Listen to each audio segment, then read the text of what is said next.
Please tell us about the type of meeting you attended. For this meeting, I chose to attend, for this assignment, I chose to attend a Narcotics Anonymous meeting. In my past, I had had reasons to attend an Al-Anon meeting, so I felt attending AA might feel familiar. Go ahead. Please share the location, time, and date of the meeting you chose to attend. The meeting I chose to attend took place on Thursday, April 28th at 7:30 p.m. at a church, Greenwood Christian Church, which is about 15 minutes from my home. It did take some time to find an active meeting that was open for everyone and that was not virtual. With COVID, through the pandemic, I believe that it changed a lot of these meetings, but it all worked out fine. Describe the demographics of the group. First of all, at the meeting, there were nearly 55 people, which was astonishing to me. They were young and old, many ethnicities, including African American, Caucasian, Hispanic. These attendees discussed employment and unemployment, family, no family, all kinds of different things, including the fact that some of these people were driven in from local rehabilitation facilities to attend a meeting.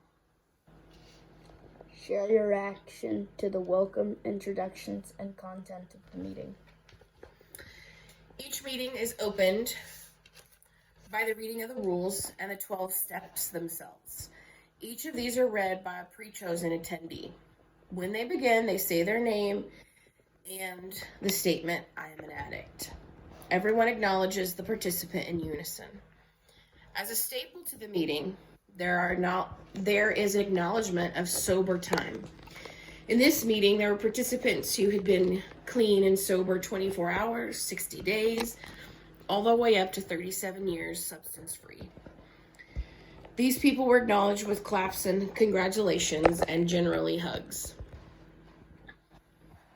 It really felt like everyone was rooting for one another. The content of this meeting was self-acceptance. It was chosen by one of the participants.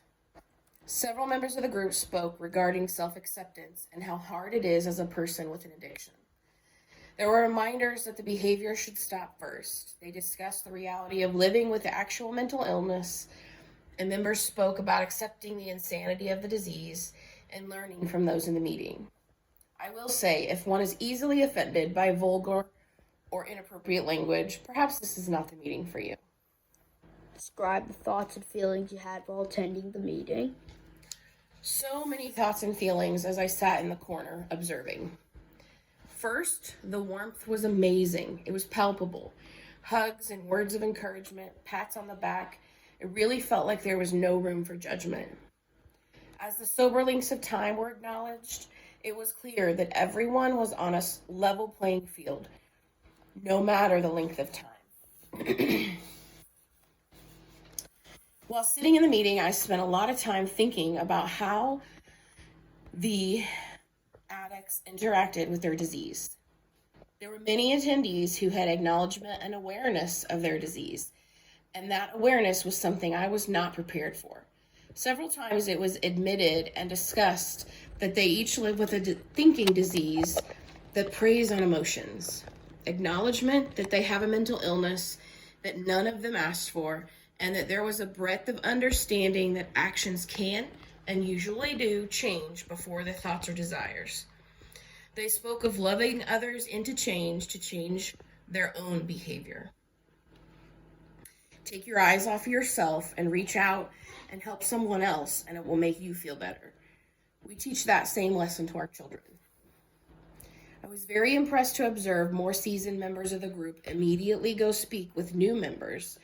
There were phone numbers exchanged and encouragement and verbal reminders to keep coming back. Finally, the sense of community was humbling.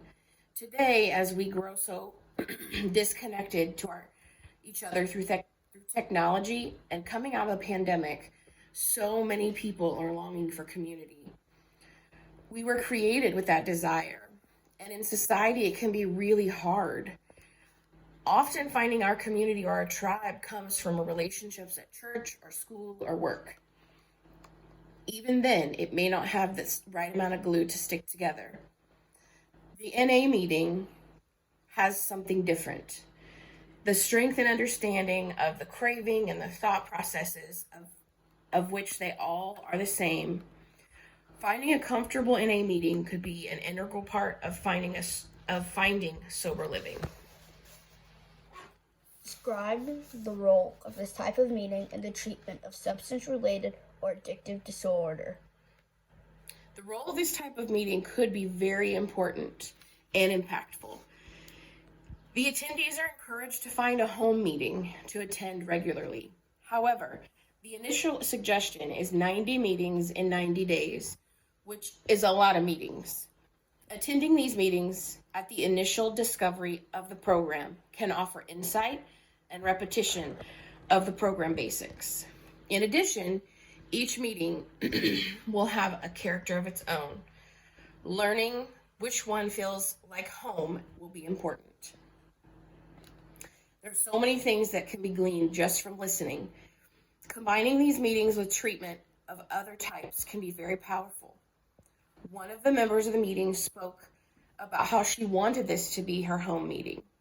However, she was currently in an inpatient program and moving to sober living.